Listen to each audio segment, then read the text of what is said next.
তৃণমূল কংগ্রেস ছেড়ে পুনরায় কংগ্রেসে যোগদান করলেন উত্তর চব্বিশ পরগনা জেলার বাদুড়িয়া বিধানসভা কেন্দ্রের তৃণমূল কংগ্রেস বিধায়ক আব্দুর রহিম কাজী। রবিবার আব্দুর রহিম কাজী তৃণমূল কংগ্রেসের টিকিট না পেয়ে সমস্ত পদ থেকে ইস্তফা দিলেন।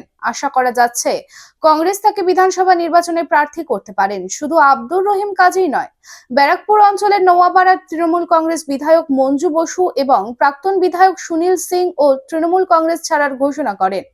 সুনীল সিং 3 বারের বিধায়ক ও 3 বারের পৌরসভার চেয়ারম্যান ছিলেন, কিন্তু এবার তিনি তৃণমূল কংগ্রেসের সমস্ত পদ থেকে ইস্তফা দেওয়ার আনুষ্ঠানিক ঘোষণা করেন। स्टाइल होम फर्नीचर की ऐसी शोरूम जहां beds, sofa sets, chairs, dining tables, wardrobe के अलावा और भी बहुत कुछ, वो भी रीजनेबल प्राइस पर।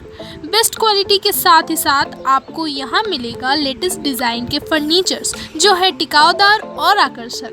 स्टाइल होम फर्नीचर अब आपके आसनसोल में। अपने घर को दे एक नयापन स्टाइल होम फर्नीचर के संग। हमारे स्टोर पे आज ही विजिट करें। हमारा एड्रेस है opposite police line, Burnpur road, Asansol. Contact number 9749933511।